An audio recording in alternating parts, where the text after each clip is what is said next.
O envolvimento militar dos Estados Unidos no Vietnã do Sul escalou rapidamente em 1963, e a Força Aérea dos Estados Unidos se preparou para um conflito iminente. Os pilotos experientes sabiam que as batalhas a ar seriam difíceis quando enfrentassem aeronaves formidáveis como os caças soviéticos MiG-21 e MiG-25. Os dias dos combates aéreos estavam contados, o futuro pertencia aos encontros de longo alcance com mísseis a ar. Como parte dessa nova doutrina, a Força Aérea buscou desenvolver uma nova aeronave que seguisse a fórmula energia-manobrabilidade, que previa o desempenho de uma aeronave com base em peso e capacidades. À medida que a guerra no Vietnã continuava e a necessidade de um novo caça aumentava, a Northrop surgiu e apresentou uma aeronave que incorporava esses ideais, o YF-17 Cobra.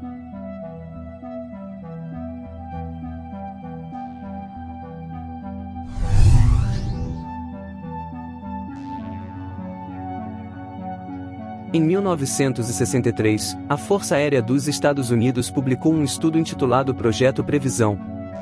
O objetivo era identificar tendências futuras de armas para priorizar adequadamente a pesquisa e o desenvolvimento com maior retorno futuro.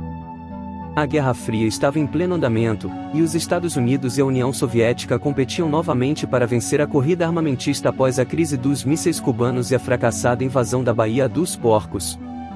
Além disso, a presença militar americana no Vietnã aumentava diariamente, puxando lentamente os Estados Unidos para uma intervenção militar completa para deter a disseminação do comunismo na Ásia.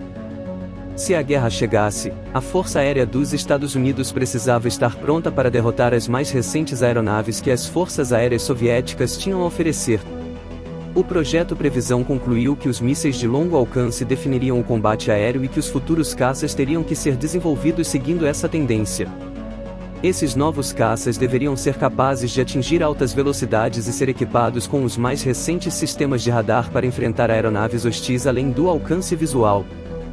Consequentemente, a Força Aérea dos Estados Unidos começou a se inclinar para caças com capacidades de interceptação, levando a designs mais pesados e volumosos com os mais recentes recursos tecnológicos. Todas essas melhorias resultaram em aeronaves mais caras que se afastaram do tradicional design de caças leves focados em capacidades de combate aéreo.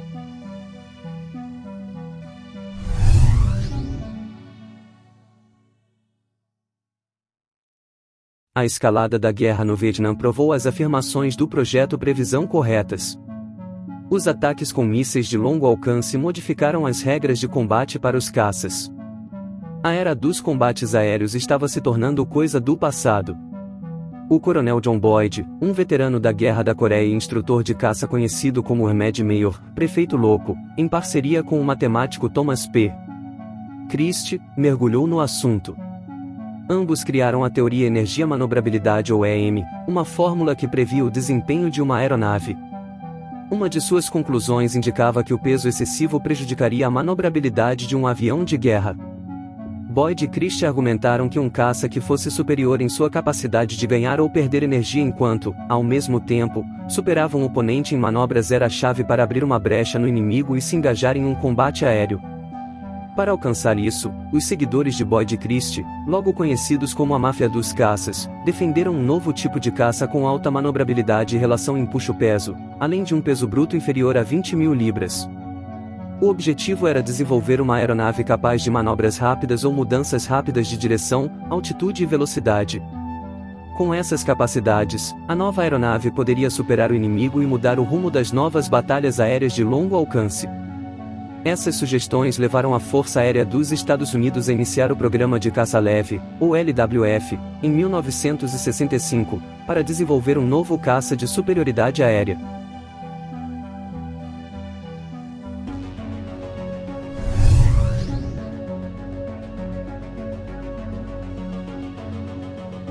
O novo programa da Força Aérea seguiu algumas das especificações emitidas por Boyd e sua máfia dos caças.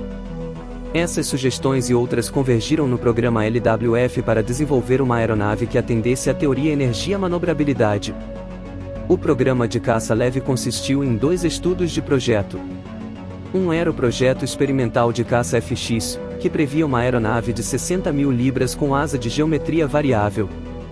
Esse design caro foi acompanhado por um design mais barato e mais leve chamado ADF ou Caça Diurno Avançado, uma aeronave de 25.000 libras que enfatizava a velocidade e manobrabilidade.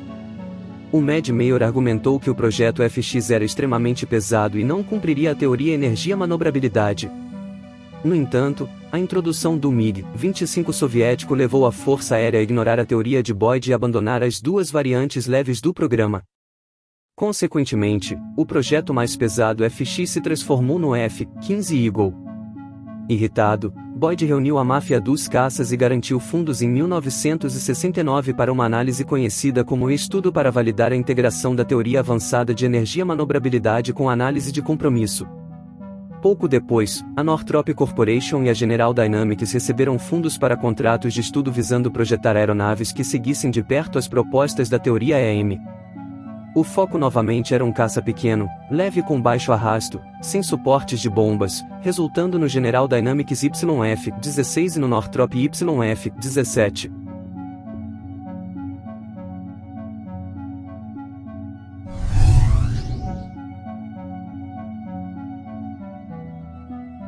A Northrop usou o projeto N-300, um derivado do caça supersônico F-5I, como ponto de partida para o projeto do P-530.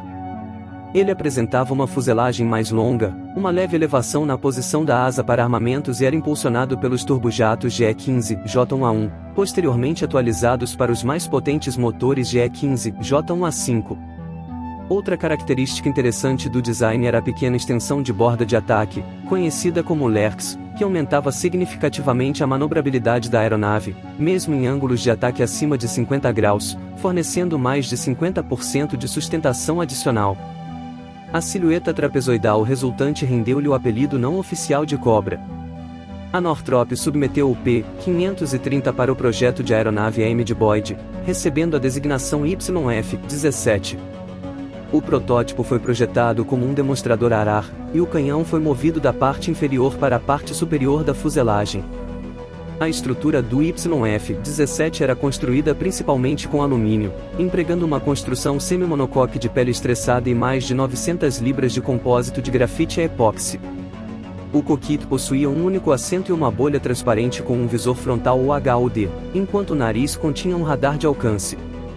Para o controle de voo principal, o protótipo YF-17 usava controles de voo acionados mecanicamente.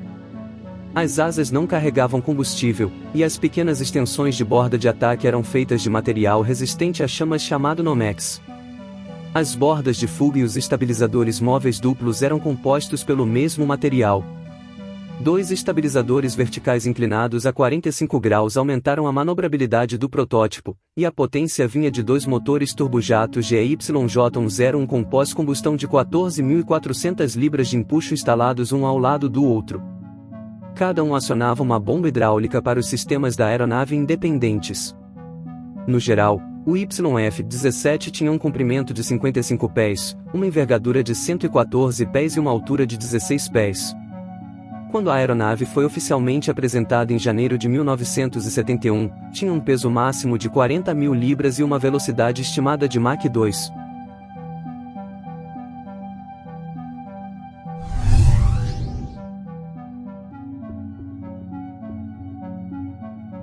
O primeiro dos dois protótipos construídos voou pela primeira vez em 9 de junho de 1974 na base aérea de Edwards, na Califórnia. O piloto Henry Anker Choutial voou o YF-17 por 60 minutos, atingindo uma velocidade máxima de 610 milhas por hora e uma altitude de 18.000 pés. Choutial ficou impressionado com a manobrabilidade do YF-17. Mais tarde, ele afirmou que realmente parecia um caça feito para pilotos de caça. A partir daí, o YF-17 também foi apelidado de Cobra, pois manteve a forma do P-530. O segundo protótipo voou em agosto de 1974 sem problemas e com resultados semelhantes, atingindo uma altitude máxima de mais de 50.000 pés, uma velocidade máxima de Mach 1.95 e um ângulo de ataque de 68 graus. Ambas as aeronaves voaram mais de 290 voos de teste. No entanto, apesar de seu excelente desempenho, o YF-16 da General Dynamics provou ser o caça superior. Ele tinha melhor aceleração, taxa de subida, taxa de virada e resistência geral. Como resultado, ele venceu o programa de caça leve e ficou conhecido como F-16 Fighting Falcon quando entrou em serviço na Força Aérea dos Estados Unidos em 1980. Mesmo assim, a carreira do YF-17 Cobra estava longe de acabar. A Marinha dos Estados Unidos nunca esteve envolvida no programa LWF e estava interessada em encontrar um companheiro para o F-14 Tomcat, que era considerado muito grande e caro para substituir toda a frota naval.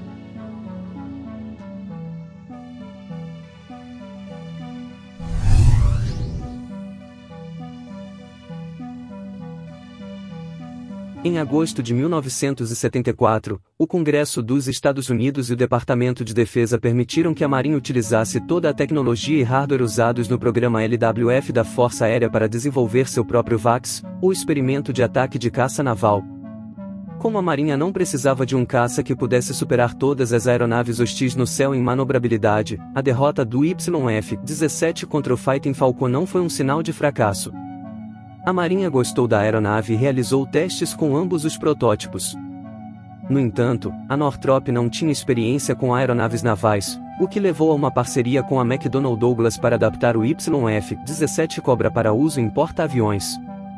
A General Dynamics fez o mesmo e se uniu à Volk para desenvolver uma variante naval do F-16 Fighting Falcon.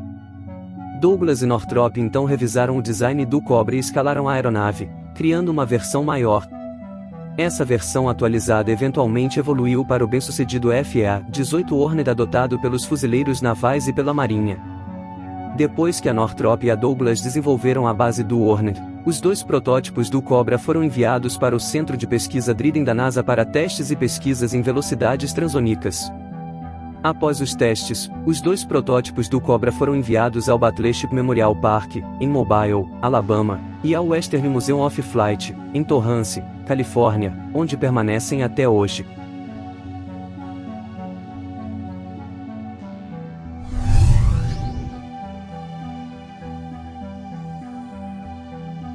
Recentemente, um dos dois protótipos em exibição passou por extenso trabalho de restauração, recebendo um novo fôlego com controle de corrosão abrangente e uma nova pintura. Em novembro de 2019, o Western Museum of Flight publicou fotos do protótipo YF-17 com seu novo esquema de pintura e uma breve descrição que dizia: "Preservar os artefatos em nossa coleção é um ramo importante do trabalho que fazemos no museu. Mãos voluntárias cuidaram com amor da nossa cobra, e agora ela exibe com orgulho um esquema de pintura do Corpo de Fuzileiros Navais dos Estados Unidos, assim como o emblema da Escola de Armas de Caças da Marinha ou Top Gun." A postagem descrevia que o esquema de cores foi aprovado pelo curador de aviação do Museu Nacional do Corpo de Fuzileiros Navais. Embora o novo esquema de pintura não seja utilizado durante a década de 1970 pela Força Aérea dos Estados Unidos e pela NASA, ele segue um padrão de camuflagem semelhante aplicado a um dos caças utilizados pela Marinha. Seja como for, o YF-17 Cobra continua sendo um dos poucos protótipos que, apesar de nunca ter entrado em produção, pavimentou o caminho para aeronaves mais poderosas e inovadoras, como o bem-sucedido FA-18 Hornet. É por meio dessa aeronave que o legado da Cobra da Northrop vive. Obrigado por assistir ao Asas e Histórias. Para mais aviões de guerra incríveis, aviadores e suas façanhas, inscreva-se no canal e ative o sino de notificações. Até mais.